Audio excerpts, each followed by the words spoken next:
Bonjour à tous, donc nous revoici pour le tirage des énergies du week-end du 9 et 10 juillet 2022. Comme d'hab, je me présente, je m'appelle Nadia Loriga, je suis passionnée de tarot et donc je vous propose des vidéos régulièrement. Le mercredi où je vous parle un peu de tarot, tarologie, on est en train de voir les arcanes majeures et les interprétations qu'on peut en donner, ainsi qu'un peu d'autres choses autour de ces arcanes. Et puis le vendredi soir, enfin à chaque fois je poste mes vidéos à 18 h, que ce soit le mercredi ou le vendredi. Et donc le vendredi, c'est le tirage des énergies du week-end que je vous propose pour appréhender un peu votre week-end, mais aussi, comment dire, vous donner des petits conseils pour préparer votre, enfin, à appliquer entre guillemets pendant le week-end pour appréhender mieux la semaine qui suit. Hein, c'est un tirage des énergies du week-end, mais c'est pas vraiment en mode qu'est-ce qui va vous arriver, c'est plus en mode que pourriez-vous faire pour améliorer votre vie, hein, comme, enfin, je ne sais pas si je le dis assez souvent, mais je ne fais pas de voyance, moi, a priori. Je fais plutôt de la, on va dire, une forme de coaching, même si je trouve que le mot est pas forcément totalement adapté, parce que le coaching, c'est aussi des méthodes très spécifiques bon, voilà, forcément, je n'applique pas forcément, mais je me sers du tarot pour un peu faire progresser les gens sur leurs questionnements, sur les choix sur lesquels ils doivent prendre des décisions, sur une problématique personnelle.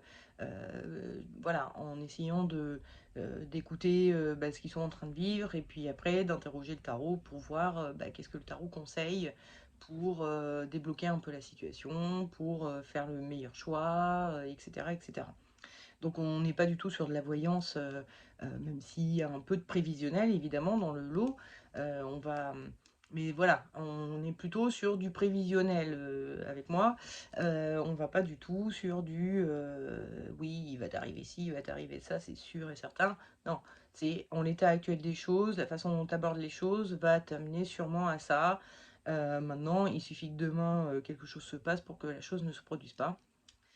Parce que j'ai un peu tendance à penser que comment dire, l'avenir n'est pas écrit, sauf éventuellement peut-être sur certaines grandes lignes, certaines choses sont écrites, mais ce sont des choses de toute façon sur lesquelles on n'aura pas de pouvoir a priori, puisque c'est le destin, c'est comme ça, une forme de fatalité, quoi. Mais la plus grande partie des choses ne sont pas écrites, hein, on va dire, le gros de vos vies ne sont pas écrites. Et quand bien même ce serait écrit, la façon de le vivre fera que ce sera quelque chose de malheureux ou de formateur. Enfin, quand on parle d'épreuves, pour les choses heureuses, pareil, un petit peu, hein, en fait. Ce sera juste, ouais, je suis content, j'ai gagné au loto, ou ce sera une grande leçon de vie. Bref, je pense que voilà, hein, on peut être heureux juste en changeant un peu son état d'esprit sur les choses qui nous arrivent, et puis, pour ma ça, je vous le dis assez souvent. Bref, tout ça pour dire que je ne fais pas de voyance, mais une forme de coaching, de la tarologie. Hein, voilà, c'est pas de la taromancie, c'est de la tarologie. Du coup, les énergies du week-end que je propose, hein, c'était à la base, c'était pour ça que je disais ça. C'est vraiment en mode pour préparer un peu vos semaines, la semaine qui suivra, ou votre week-end, enfin bon bref, préparer les prochains moments qui vont suivre ce tirage pour que vous travaillez un peu sur vous, que vous, vous aidez à prendre certaines décisions. Enfin voilà, hein, on est vraiment sur une forme de coaching grâce au tarot. Bref, on va peut-être commencer, hein, voilà. Donc, on commence par les cartes du Dixit comme d'hab, que je vous montre comme d'hab, pour commencer. Euh, et ensuite, je vous les explique. Le principe étant qu'il va falloir choisir une de ces cartes. Donc, vous choisissez soit sur le visuel, c'est pour ça que je vous les montre sans rien dire de plus pour l'instant, soit sur l'explication que je vais vous en donner. Une fois que vous avez choisi la carte qui semble correspondre le mieux à votre situation actuelle, et ben vous reporterez au tirage des énergies du week-end qui sera relié à la carte que vous aurez choisie, en sachant qu'il y a le timing dans la description. Commençons les explications de celle-ci. Alors, on a ici de la mer, enfin une mer, de la mer, de l'eau en tout cas. Là, on a une espèce de personnage lune, hein, sa tête c'est la lune. On dirait qu'il est accoudé à la mer, comme si il était accoudé à un bar. Donc bon, évidemment, la lune, la mer sont très liées, hein, puisque c'est la lune qui va créer les marées. Et au-dessus de la tête, enfin sur la lune, de la tête de la lune. Ça me fait toujours penser, attention, sinon je tire dans la tête à la main dans la tour Montparnasse infernale.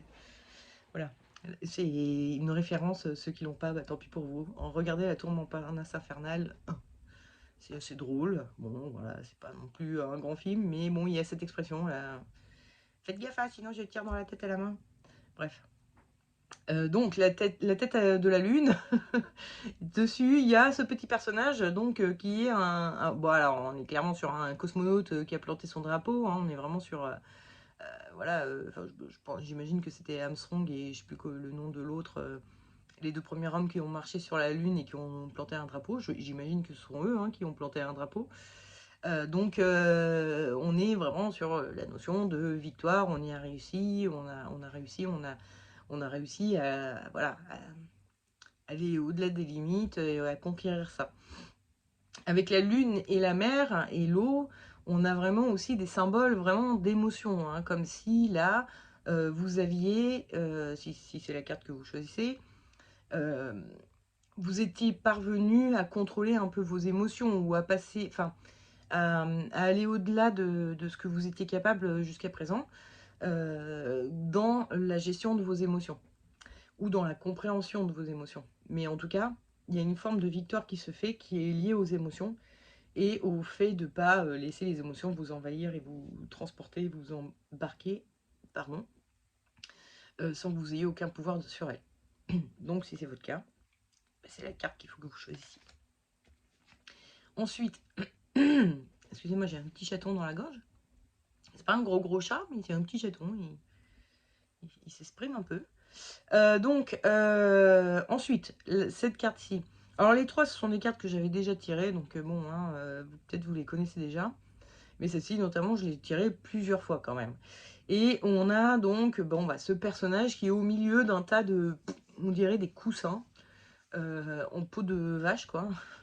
Il y a quelque chose qui a l'air de très dufteux, très doux, très moelleux, hein, si ce sont des coussins. Et puis lui, il est effondré dedans, alors effondré au sens triste ou effondré au sens très fatigué, et il s'est endormi dedans. Le chaton devient de plus en plus gros, il devient un petit matou. Voilà, si actuellement vous êtes très fatigué ou un peu déprimé ou des choses comme ça et que vous avez besoin de douceur, de vous entourer de douceur, de choses moelleuses, de cocooning, de trucs comme ça, bon, bah, c'est peut-être la carte qu'il faut choisir. Et enfin, la dernière carte que j'ai tirée pas mal de fois ces derniers temps aussi, où nous voyons donc trois personnages. Hein. Là, on en voit deux, comment dire, presque entiers, et puis celui-ci qu'on voit, dont on voit seulement le bras et la main. Qui sont en train de cueillir le riz. Hein, on suppose que c'est une rizière, entre les chapeaux pointus qui font imaginer qu'on est en Asie, et puis le fait qu'on a les pieds dans l'eau et qu'on cueille les plantes qui ont les pieds dans l'eau. Donc bon, on suppose que c'est du riz qui cueille. Et donc voilà, on a ces trois personnages. Alors évidemment, chacun fait en fonction de ses capacités. Hein. Le très grand personnage prend une très grosse touffe de riz et le plus petit, ben, il prend une plus petite touffe. Mais néanmoins, chacun fait sa part, chacun fait ce qu'il peut à la mesure de ce qu'il est capable de faire. Donc si vous êtes dans un travail d'équipe en ce moment, un projet avec d'autres gens et où chacun a quelque chose à faire, en fonction de ses possibilités, de ses capacités, bah, de sa force, hein, d'autant plus si c'est un travail manuel. Voilà, hein, c'est la carte qu'il vous faut. Chacun fait sa part dans une entreprise commune avec une équipe. Allez, on va passer au tirage des énergies du week-end de ceux qui auront choisi la carte de une petite victoire sur quelque chose qui concerne l'émotionnel, donc sur bah, des émotions que j'ai réussi, sur lesquelles j'ai réussi à soit à avoir un certain nombre de découvertes autour de cette émotion, de comprendre d'où elle vient. Quand je dis d'où elle vient, évidemment, c'est pas au moment où quelqu'un vous met en colère. Vous voyez très bien pourquoi vous vous mettez en colère là présentement. Mais si vous avez une forme de colère en vous et que vous vous mettez par exemple assez souvent en colère, bah, peut-être qu'il faut aller creuser un peu plus loin pour savoir d'où vient cette colère qui est un peu là tout le temps en vous. Donc, bon, voilà, c'est de ça que je parle quand je dis vous avez une petite victoire, c'est parce que ça peut être ça. Vous avez découvert pourquoi ce sentiment-là revient régulièrement dans votre vie, pourquoi il prend beaucoup de place enfin, ouais, dans votre vie, dans vos relations, etc.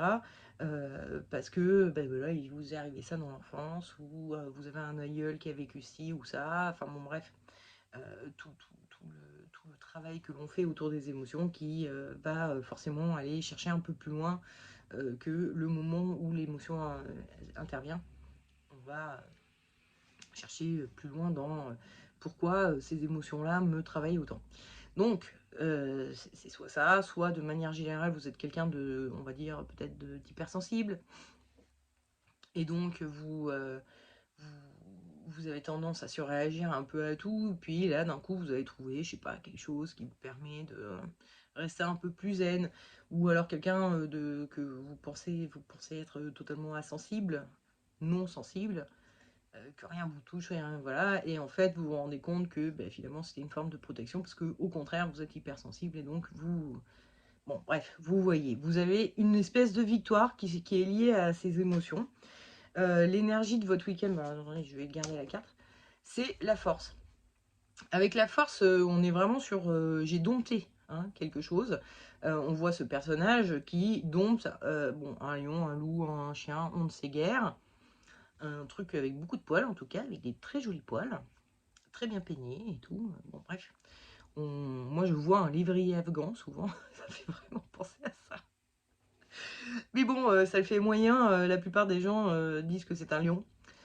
Donc, on est sur du domptage d'une part animale. Hein. Donc, les émotions sont forcément très liées à des parts animales. Reptiliennes, hein, vous savez, c'est vraiment le cerveau reptilien, c'est-à-dire les émotions de base hein, principales que l'on a, peur, colère, euh, tristesse, joie, et c'est quoi la dernière Tristesse, joie et tendresse, je crois. Bon, après, ça dépend des classifications. Tout le monde ne classe pas les mêmes choses, enfin, les choses toutes comme ça, mais on va dire ces 5 émotions principales sont des émotions que je pense à peu près tous les animaux sont capables de ressentir. Enfin, une grande majorité d'animaux, en tout cas disons, de mammifères, soyons plus, plus précis, parce que je ne sais pas si une punaise ressent de la joie ou de la tristesse, peut-être, hein, mais ça, c'est plus compliqué à dire. Enfin, bien que, il y ait des études qui ont montré qu'on avait l'impression que les plantes éprouvaient des joies, des tristesses en fonction de... Enfin, joie, tristesse, peur, en tout cas, en fonction vous savez, ils branchent des électrodes aux plantes et puis ils leur font vivre des stress ou alors ils les baignent de lumière dans un climat humide et tout. Et puis ils voient un peu comment elles réagissent et il y a effectivement des champs électromagnétiques, je crois, qui sont là et qui ressemblent à soi. Enfin, on a l'impression de détecter, bah là, elle a peur, là, elle est pas contente, là, elle est... Bon, bref. Vous savez, ils arrivent à faire de la musique aux plantes et tout ça avec ces méthodes-là. Bref, peu importe. Tout ça pour dire que vous avez dompté vos émotions. Votre part animale, là, et c'est vraiment ça, hein, je sais pas si vous le sentez, hein, enfin, je trouve que notamment la peur, la colère, ces émotions-là, on le voit hyper bien que c'est pas, entre guillemets, c'est pas nous qui réagissons, c'est quelque chose au fond de nous, mais qui est vraiment viscéral. C'est quelque chose, quand on a peur ou que quelque chose nous agace profondément et qu'on se met en colère, il y a quelque chose de viscéral qui se passe. Donc il y a vraiment ce côté reptilien et tout ça. Et là, vous êtes ce week-end en mode, j'ai vraiment réussi à dompter ça, cette part animale en moi qui me faisait éprouver ces émotions-là. On peut supposer émotions négatives, hein, du coup, qui fait que j'ai réussi à limiter l'effet qu'ont ces émotions sur moi et sur les autres aussi éventuellement. Hein. On ne peut pas empêcher une émotion de se produire dans notre corps, voilà, c'est quelque chose qui arrive, mais on peut réussir à prendre suffisamment de recul pour essayer de faire en sorte qu'elle ne s'exprime pas si on est en colère, en gueulant par exemple, de voilà, respirer un bon coup et se dire ok, ça m'agace, ça m'énerve. Déjà de nommer les choses, ça marche très bien. De dire ok, là je suis en colère. Et une fois que c'est dit, bah déjà, on a moins besoin de gueuler. Et du coup, d'arriver à prendre un peu de recul, à apaiser un peu les choses pour dire, bon, bah voilà, là, je suis en colère et tout ça. Et de le faire d'une façon qui est plus bienveillante que de gueuler sur l'autre, voilà. Donc, si vous avez réussi ça, ce week-end, vous allez être un peu en mode, je suis quand même assez fière de moi. C'est quelque chose, j'ai vraiment l'impression d'avoir réussi à dompter quelque chose, d'avoir réussi à dompter ma bête intérieure, le truc qui agissait à ma place sans que j'ai aucun contrôle dessus. Le conseil que vous donne le tarot, c'est le... Comment il s'appelle lui? Le battleur. Le déconseil, c'est le jugement. J'ai tiré une rune qui est naze. Je sais pas où on la voit mieux. Là, voilà. Qui est naze. Donc, on parle de Kenaz ensuite. Donc, battleur et jugement. Avec le jugement, on a vraiment ce côté un peu comme si il y avait une intervention divine, comme s'il y avait de la magie quelque part, comme si voilà, tout se faisait tout seul. Voilà, je vous remonte la carte, hein, on a quand même des personnages qui sont en train de prier pour que quelque chose advienne voilà, de l'extérieur. De l'extérieur, puis surtout par magie. Hein, enfin, la prière, c'est juste une forme de magie. Hein, ce sont des... Oula, pardon, excusez-moi, je vous ai fait beaucoup bouger et puis j'ai mis ma grosse main devant vous. Enfin, devant moi en plus. Bref, entre nous. Bref. Excusez-moi, je suis encore un peu fatiguée. J'ai vraiment beaucoup de fatigue en ce moment et du coup, des fois, c'est un peu folklore. Je perds mes mots, je sais plus où je suis, je sais plus pourquoi, qui, quoi, d'où. Bref, donc, excusez-moi encore une fois. Hein. Moi, je suis pas une professionnelle de la vidéo, enfin voilà, je suis pas vidéaste. Hein. Je suis vraiment en mode à l'arrache tout le temps. Je vous fais une vidéo, bon, j'espère que ça vous plaît, mais c'est vrai que c'est souvent à l'arrache. Désolée. Bref, donc, on disait que avec ce côté j'ai prié, puis pouf, les choses arrivent, on a l'impression qu'il y a un côté magique. Et le tarot est en train de vous dire, attention, c'est pas de la magie, c'est le battleur, c'est-à-dire un personnage qui a appris une méthode et qui fait et qui refait. Il a tous ses petits outils devant lui, il a les yeux penchés vers le bas comme il essayait de se souvenir, alors attends, d'abord il faut que je fasse comme ci, ensuite comme ça. Donc ça implique vraiment une notion de travail. Et le tarot est en train de vous dire, ok, vous avez eu un succès, c'est très bien, mais c'est pas compliqué du tout de revenir en arrière totalement, surtout quand il s'agit d'émotions. C'est pas du tout compliqué. Hein. Là, vous pouvez vous rétamer totalement en ayant réussi une fois, deux fois, enfin voilà, en mode bon, ok, là en ce moment, je suis dans un bon mood pour gérer mes émotions, mais sauf que demain, si il se passe quoi que ce soit qui est moins de paix de travers, ça va repartir en sucette parce que vous n'aurez pas suffisamment travaillé sur euh, ce travail d'émotion que vous avez fait. Donc, je ne sais pas si vous avez utilisé une méthode, si vous avez, je sais pas, réfléchi aux choses et ça vous a fait un éclairement, enfin, comme une illumination ou je ne sais quoi. Mais en attendant, le tarot est en train de vous dire euh, vous savez ce que c'est, quoi. Pour attraper une mauvaise habitude, c'est très facile. En général, il suffit de se laisser aller. J'ai envie de bouffer plein de sucre, alors voilà, je me laisse aller à bouffer plein de sucre. Ça, c'est très facile de choper une mauvaise habitude et de devenir un peu accro au sucre en plus, parce que le sucre rend addict, du moins le sucre blanc, là, le sucre industriel, donc ça rend addict. Donc c'est très facile de tomber dans une habitude comme ça. Je prends l'exemple du sucre. C'est beaucoup plus difficile de tomber dans une bonne habitude, hein. On ne tombe pas dedans. Ça se travaille. Ça se travaille et ça se travaille sur longtemps. On dit qu'il faut à peu près 21 jours consécutifs pour attraper une bonne habitude. Donc ça veut dire 21 jours consécutifs. Moi, je me rappellerai toujours de... comment elle s'appelle Christine Lewinsky, qui a fait le défi J'arrête de râler. Enfin, c'est pas le défi des 100 jours de Lilou Massé et compagnie. Elle s'était lancé le défi de ne pas râler pendant 21 jours consécutifs. Donc ça voulait dire vraiment, pendant 21 jours, il fallait pas qu'elle critique, il fallait pas qu'elle se plaigne, il fallait pas qu'elle... voilà.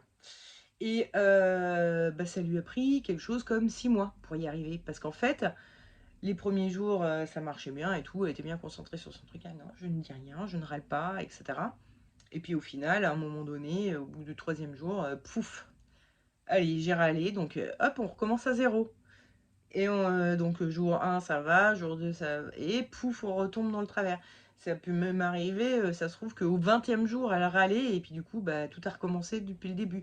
Donc voilà, c'est comme ça que ça fonctionne. Une bonne habitude en général, qui demande de la discipline, qui demande de l'investissement vraiment personnel et tout. On n'est pas du tout dans bon allez, je me laisse faire et je mange tout ce que j'ai envie de manger. On est vraiment sur non, là, il faut vraiment que je calcule tout ce que je mange tout le temps, tout le temps, tout le temps, tout le temps. Si la bonne habitude que vous voulez choper, c'est de manger beaucoup plus de légumes, je sais pas quoi, de la nourriture vivante, etc. Bah, ça va être beaucoup plus long à attraper. Vraiment. Donc, les bonnes habitudes, c'est plus long. Donc, voilà, c'est pour ça que le tarot vous dit, travaillez encore, parce qu'en fait, vous pouvez revenir en arrière comme à rien. Et par contre, pour bien ancrer ça, bien entériner ce travail que vous avez fait sur les émotions, eh ben, il va falloir continuer à travailler, à travailler, à travailler, à travailler pendant quand même un certain temps. Être très dans la vigilance par rapport à ça pendant un certain temps, pour que ça devienne vraiment une habitude et une normalité pour vous et comment dire, une seconde nature, quoi. Donc, passons maintenant à Kénaz. Kénaz qui veut dire la torche. Kénaz qui est une rune qui parle bah, du feu, j'allais dire du feu humain, c'est du feu maîtrisé, hein, encore une fois. Du feu dompté, du feu que l'on fait pour nous réchauffer, pour cuire nos aliments, c'est un feu qui aide beaucoup. On n'est pas sur un feu sauvage comme il peut y avoir dans la forêt, la foudre tombe sur un arbre un peu sec et pouf, ça s'embrase. On n'est pas du tout sur un feu comme ça, incontrôlable, destructeur, etc. Au contraire, c'est un feu très constructeur, donc un feu qui peut aussi faire penser un peu à notre feu intérieur et à ce côté où le feu, un feu de cheminée par exemple, c'est un feu qui s'entretient, hein. On revient en fait à ce que disait le tarot. C'est un feu qui s'entretient, c'est un feu que si vous voulez pas qu'il s'en aille, si vous voulez pas qu'il meure, il va falloir le nourrir régulièrement pendant un bon moment pour qu'il ait une belle flambée et qu'il vous serve vraiment. Donc nourrissez ce feu-là que vous avez actuellement, nourrissez cette bonne habitude que vous avez attrapée ou cette leçon de vie ou cette... Enfin voilà. Donc nourrissez ce feu et ne vous dites pas, tiens, c'est bon, c'est magique, ça y est, j'ai réussi, plus rien à faire, quoi. C'est un peu ça que vous disait le tarot et donc les runes aussi maintenant. Passons à ceux qui auront choisi cette carte-ci. Donc, gros besoin de cocooning, de repos, de douceur, de chaleur. Et en énergie de votre week-end, je tire l'impératrice, qui n'est pas du tout en mode repos, hein. L'impératrice, c'est un personnage, vous voyez que ses yeux sont sur le côté, elle est en train de réfléchir à... Bon, alors attends, si je veux que les gamins aient fait leurs devoirs, il va falloir que je commence à leur en parler dès maintenant, pour leur dire que dans la journée, il faut que ce soit fait, et puis il faut que j'aille au supermarché pour acheter ci, ça, parce que si je veux faire ça ce soir à manger, et puis il y a la lessive à faire, elle est en train de bouger tout le temps, elle est dans ses corvées, dans la gestion de sa maison, de sa famille, etc. Et donc vous n'allez pas du tout être en mode cocooning, vous n'allez pas du tout écouter ce dont vous avez envie, vous allez être dans j'ai des corvées à faire, si je le fais pas, personne ne le fera, donc bah, je vais le faire. Et il va falloir que ou alors si les autres le font aussi, c'est répartir les rôles, les tâches, etc. C'est à vous de le faire, peut-être. Hein, on sait que si vous êtes une femme, la charge mentale, elle est un peu là-dedans. Hein. Vos maris, ils vous aident, mais ils vous aident sans aucune, comment on dit, initiative. Hein. C'est pas rare que, ok, mon mari, il passe l'aspirateur, mais si je lui dis, sinon il le fera pas de lui-même, quoi. Ça va pas lui venir à l'esprit de faire ça. Ou il va aller, je sais pas, le truc très, très classique, il y a dans l'escalier un truc qu'il faut monter. Et ben, les garçons, très souvent, passent à côté. Lui, il est en train de monter, il est en train de penser à ce qu'il a à faire là-haut. Il voit pas du tout le truc qui est dans l'escalier et qu'il faut monter. Par contre, les femmes, oui, vont le voir. Donc, c'est vraiment, voilà, bon, je dis les hommes, les femmes, évidemment, ce sont pas des généralités générales. Hein, je veux dire, c'est pas tous les hommes, toutes les femmes. Les choses en plus ont tendance à un peu à bouger. Il y a de plus en plus de... Bah déjà, les garçons qui vivent seuls sont bien obligés de faire ce genre de choses eux-mêmes. Mais bon, on sait que la charge mentale atteint quand même nettement plus les femmes en général. Hein. Faut quand même être, comment dire, un peu honnête. On est un peu plus surchargé mentalement parce qu'il faut penser à tout. C'est pas tellement de faire les choses, mais c'est aussi de devoir y penser. De penser à qu'est-ce qu'il faut faire, etc., etc. Moi, je le vois chez moi aussi, des fois, je pense à la place de mon mec, à qu'il fasse les choses que lui doit faire. Hein. C'est ses choses à lui. Mais c'est moi qui lui dis, t'as pensé à faire ta facture, t'as pensé à déclarer tes impôts, et puis des fois, c'est moi qui les fais. Donc, parce que voilà, c'est pas. Bref, la charge mentale. Et bon, je vous rassure, je suis pas en pleine charge mentale. Hein, et puis mon chéri, il fait plein de trucs aussi. Il a ses charges mentales à lui aussi de son côté. Donc c'est pas. Mais bon, voilà, c'est pour dire, souvent les femmes sont plus atteintes de ça. Donc si vous êtes une femme, vous vous sentirez d'autant plus concerné par le truc. Parce que voilà. Mais ça, vous pouvez être aussi un homme et vous dire, j'ai des choses à faire. Parce que ça aussi, c'est très masculin. Oui, mais non, mais il faut que je tonde, il faut que je bricole, je sais pas, la voiture, elle a ça, il faut que je fasse la vidange, là, là, vous pouvez avoir exactement les mêmes problèmes. Et donc, vous êtes en mode, ce week-end, ben, j'ai mes corvées à accomplir. Si je les fais pas, ben, ce sera pas fait. Et c'est le drame, quoi. Enfin, comme si, voilà. Et là, c'est le drame. Donc, voilà. Et le conseil que vous donne le tarot, c'est le pape. Et le déconseil, c'est le diable. J'ai aussi tiré une rune qui s'appelle Ansouze. Elle est ici, on la voit là aussi. Hop, hop, hop. Bon, elle est un peu plus mélangée aux choses, là, mais je trouve qu'ici, elles sont pas très visibles non plus. Ils auraient dû les mettre que dans le blanc, là, parce que ça déborde sur le noir, et du coup...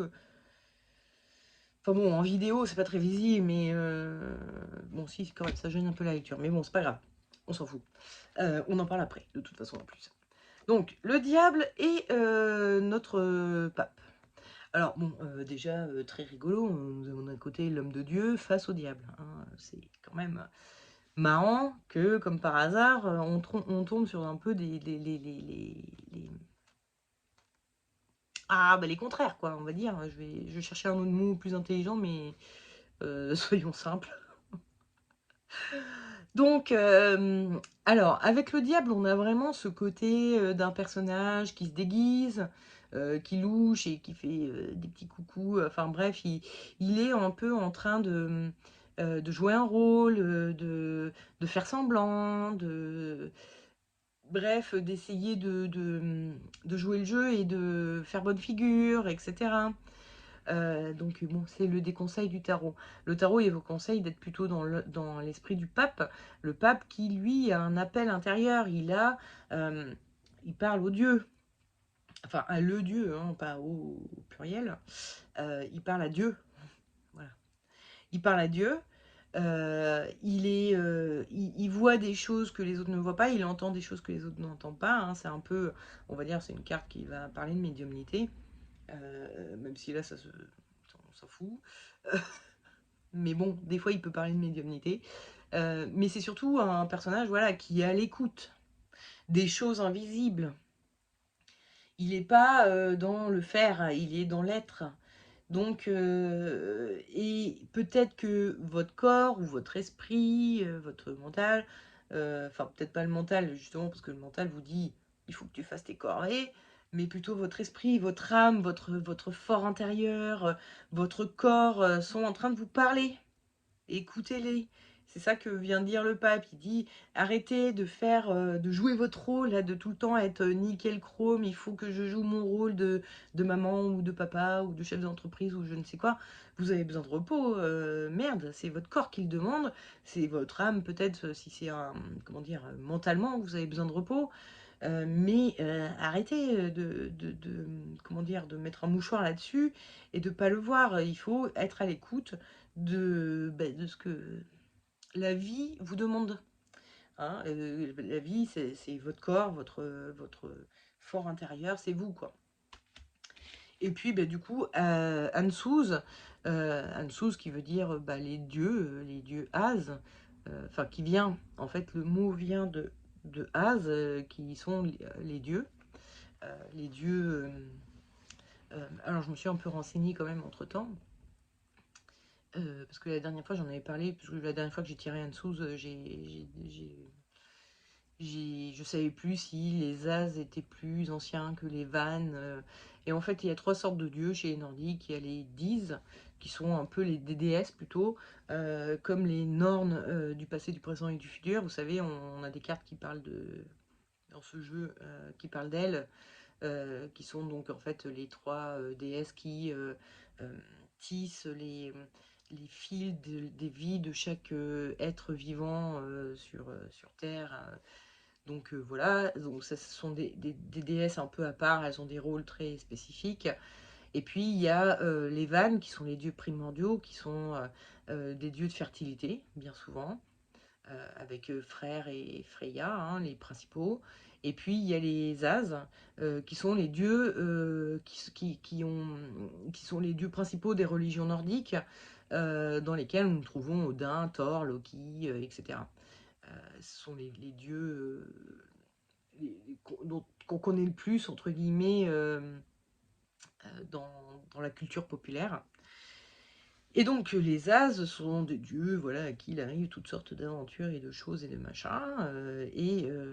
Le patron, c'est Odin, hein, qu'on appelle le père de tout, Odin, et qui est aussi donc celui qui a amené les runes, enfin qui a donné les runes aux humains, hein, qui a été les chercher. Seuls, justement, je pense, les Nornes du passé, présent et du futur avaient le droit. Peut-être pas. Je dis peut-être des conneries, hein, on va arrêter là tout de suite. Je ne sais plus quelle déesse avait accès à ces runes. Les runes sont faites par des femmes et pour des femmes à la base. Enfin, dans la mythologie. Hein. Et puis Odin a été les chercher en se sacrifiant et tout ça. Enfin, c'est vraiment un truc. Bon, voilà, il a fait beaucoup pour récupérer ce truc-là.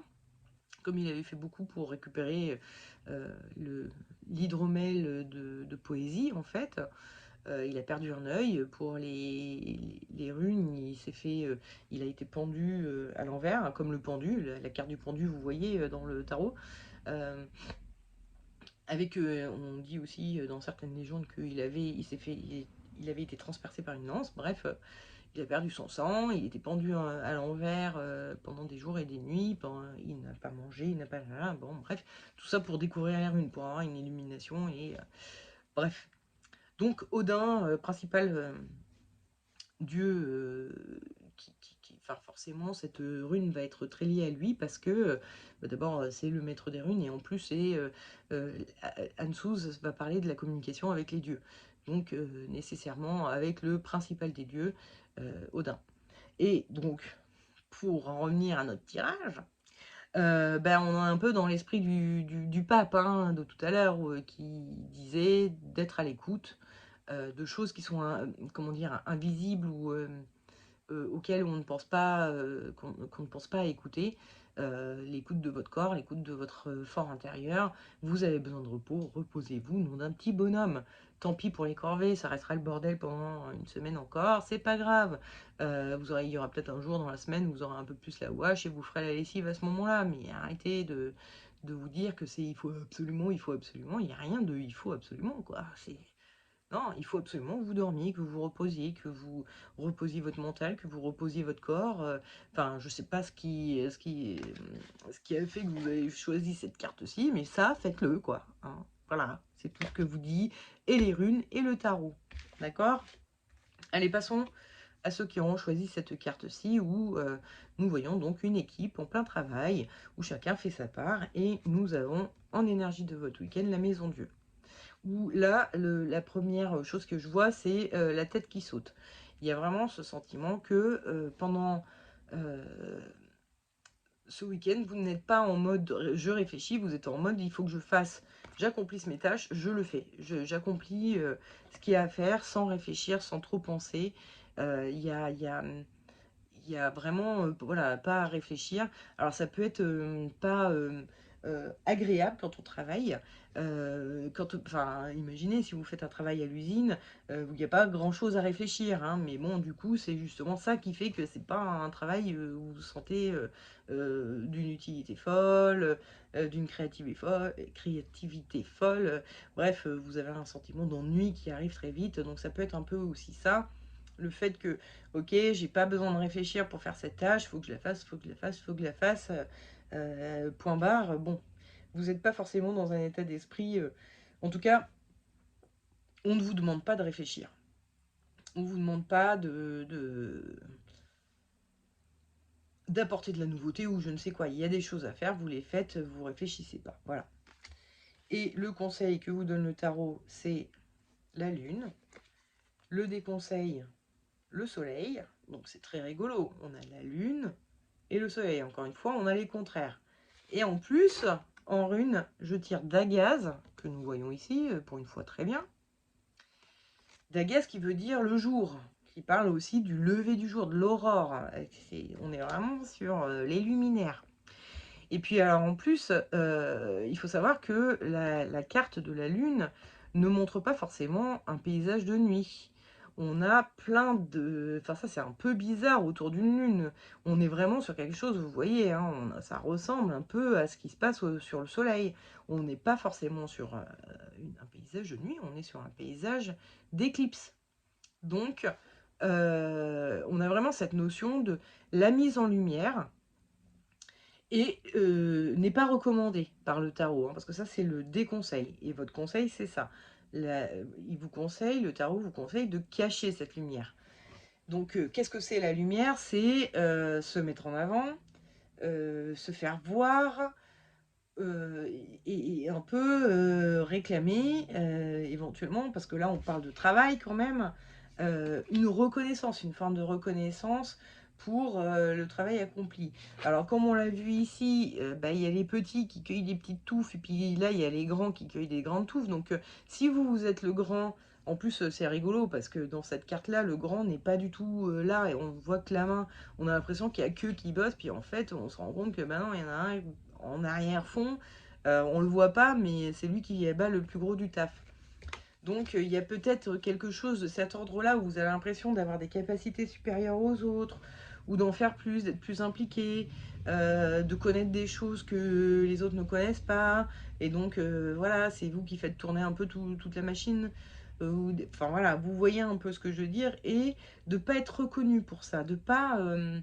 vous avez peut-être ce sentiment que bah, ce serait quand même normal que, je sais pas, que je gagne plus que les autres, qu'on me remercie moi, ou qu'on considère que c'est moi qui quand même devrais donner un peu les ordres, parce que c'est moi qui en sais plus. Bref, vous voyez que ce que je veux dire, quoi, il y a cette notion où vous aimeriez peut-être être un peu plus mise en avant du fait de vos capacités, de ce que vous accomplissez. Vous devriez avoir un peu plus de reconnaissance ou je sais pas quoi. Et le tarot est en train de vous dire non, restez discret, restez dans l'ombre. Arrêtez de demander comme ça la reconnaissance. C'est pas, voilà, le tarot vous conseille de pas le faire.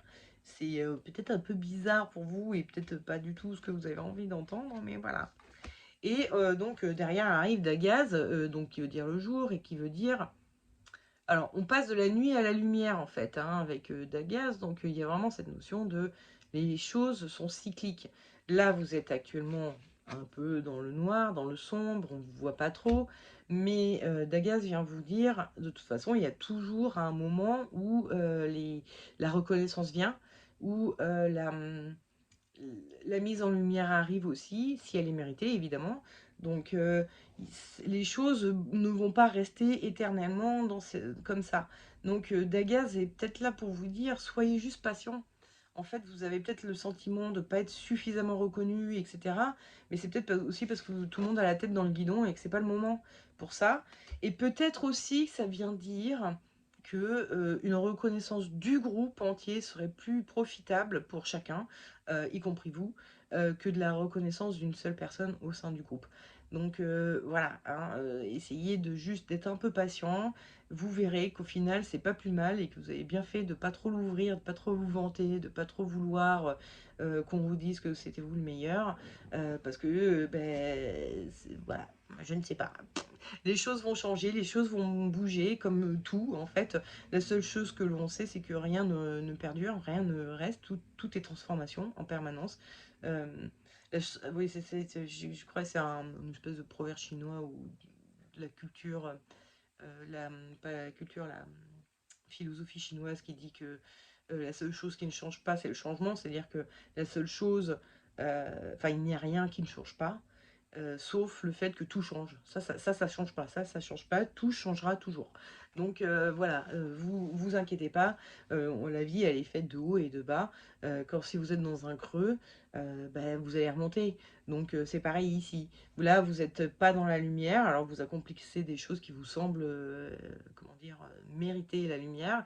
Mais un jour, ça saura que vous êtes, voilà, que vous avez, et peut-être que le fait justement de pas trop vous être mis en avant et d'avoir réussi à vous faire des copains dans cette équipe fera que la prochaine équipe dans laquelle vous irez, l'équipe actuelle vous dira ah ouais non il a été top, il a tout bien fait, tout c'était parfait, et que la prochaine équipe qui vous accueillera pour faire ce même travail avec ces compétences là vous dira bah écoutez on a eu que des bons échos de votre travail donc on vous prend, et puis ce sera pour manager tout le monde parce que vous l'avez déjà fait. Vous avez déjà été dans ce type de travail, donc vous savez comment ça va se passer, donc c'est peut-être vous qui serez le manager, et à ce moment-là, hop, c'est vous qui serez dans la lumière. Mais voilà, hein, c'est des hypothèses, je ne sais pas du tout pourquoi vous avez choisi cette carte-ci de travail en commun. Moi, j'ai l'impression que ça parle de travail, hein, genre au sens professionnel du terme, mais ça peut être tout autre chose, hein, ça peut être, je sais pas moi, vous refaites votre chambre, vous faites ça avec, je sais pas, vous êtes, comment dire, papier peintiste professionnel, donc forcément vous faites un mur pendant que les trois autres ils ont fait de lait péniblement. Donc, et puis vous avez vos gamins qui disent ouah t'as vu c'est nous qui avons fait ça, enfin ils disent on a fait ça ensemble et tout, alors vous savez très bien qu'en fait en gros ils ont fait deux trois bricoles mais c'est vous qui avez fait le gros du travail. Mais bon, vous n'allez pas leur dire à vos enfants, bah non, t'es nul, tu sais bien que c'est moi qui ai tout fait, ou je sais pas quoi. Vous allez fermer votre gueule, vous allez vous dire, oui, mon chéri, c'était très bien ce que tu as fait, tu m'as beaucoup aidé. Voilà. Bref. Bon, bah écoutez, il me reste plus qu'à vous souhaiter un excellent week-end, hein. C'est une vidéo un peu longue, encore une fois. Donc, bah, je vais arrêter là. Hein, on va pas trop tergiverser de plus. Je vous souhaite donc un très bon week-end, une bonne semaine. Pas sûr du tout que je puisse faire une vidéo la semaine prochaine, vraiment pas sûr. Je pars en week-end et je suis pas sûre d'avoir ce qu'il faut, enfin le temps, et puis surtout l'espace, hein, parce que je pars en week-end mais pas toute seule. Enfin, pas toute seule, pas seulement avec mon mec, je pars en week-end avec des amis, donc ça va être un peu compliqué de s'isoler pour faire ça. Surtout que ça me prend un peu de temps, mine de rien, donc je vais pas partir 2 heures dans un coin pour faire ça pendant que tout le monde se demande où je suis. Donc c'est possible, très possible, si j'arrive à la faire avant, enfin à la faire avant, ouais, à préparer ça avant de partir en week-end, bah, tant mieux, mais sinon, désolé, je pourrais pas faire de vidéo la semaine prochaine, donc attendez-vous-y. Et puis sinon, bah, si c'est pas la semaine prochaine, ce sera la semaine d'après. Il n'y a pas de souci, vous inquiétez pas, je reviens. Voilà. Bon, sur ce, bon week-end, bonne semaine, et voire bonne 2 semaines, bonne quinzaine. Des bisous et à la prochaine. Ciao.